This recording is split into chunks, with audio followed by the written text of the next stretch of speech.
Sa Quiapo naman. Ma'am, sir. Ito na po yung gamit. Sige, dyan na muna yan.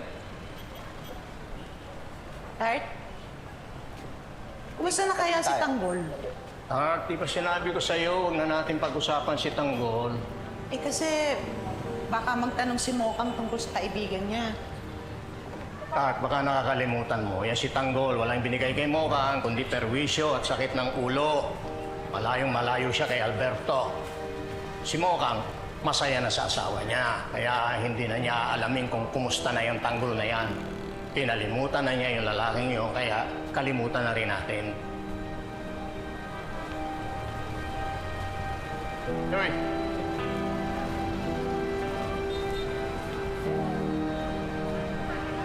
Mang Marcel, balita namin nagpapautang daw po kayo Bakit? Uutang kayo? Magkano po ba porsentuhan yun? 20%. Ganito, 20%, pero may palugit na 1 linggo bago kayo mag-umpisang magbayad. Halimbawa, may mga maniningil na sa inyo, ha? Halimbawa, 10,000 ang inutang, 12 ang balik. Pero sisingilin namin kayo 500 araw-araw pagkatapos ng 1 linggo. Mang Marcel, hindi naman araw-araw makapagbayad kami ng 500. Paano po yan? Eh di sisingilin namin kayo kinabukasan.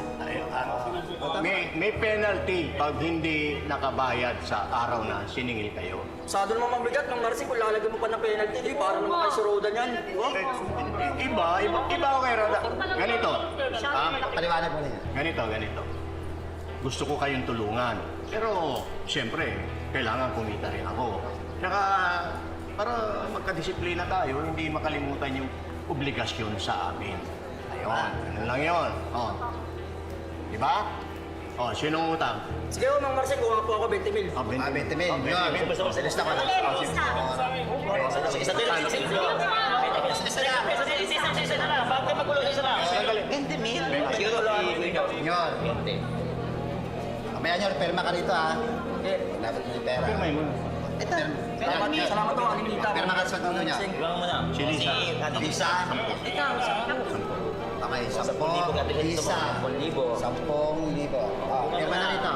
5,000. 5,000. Isa lang. ito siya. O kayong dalawa, damahin niyo ang sitwasyon. Talagang mapaglaro ang tadhana, ano? Yung dating inaapi ni Roda, nakapalitan niya sa sitwasyon. Sila na ngayon ang nagpapautang. Ang nagdurusa si Roda. Oo nga eh. Alam mo, Noy, iniisip ko nga. Sana wag tumulad si Nita tsaka si Marcin kay Roda, no? Yung nagkapera lang, yayabang na, tas magiging masama na. Tapos ngayon na pinasok nila yung negosyong yan, sana sila pa yung mas makaintindi sa sitwasyon natin kasi di ba doon din naman sila galing sa wala?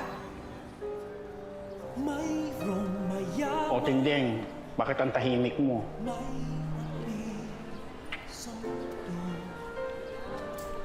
Ang daya-daya ng sitwasyon.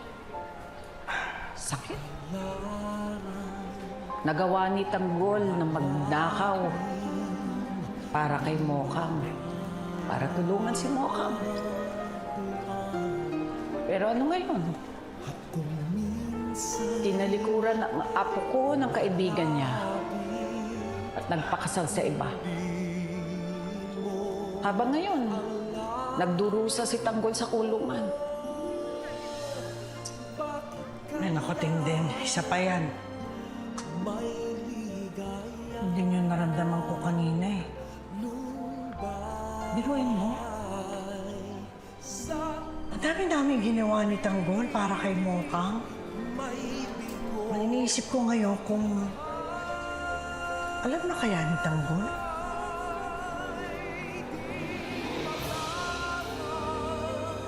Ano kaya yung mararamdaman niya?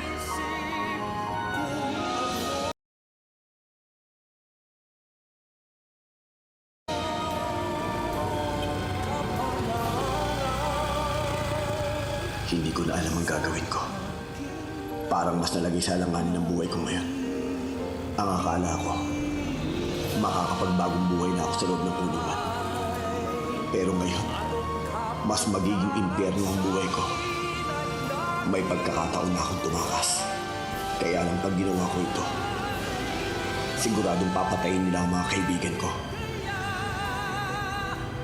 Hindi ko kayang pumatay ng mga taong walang kasalanan sa akin.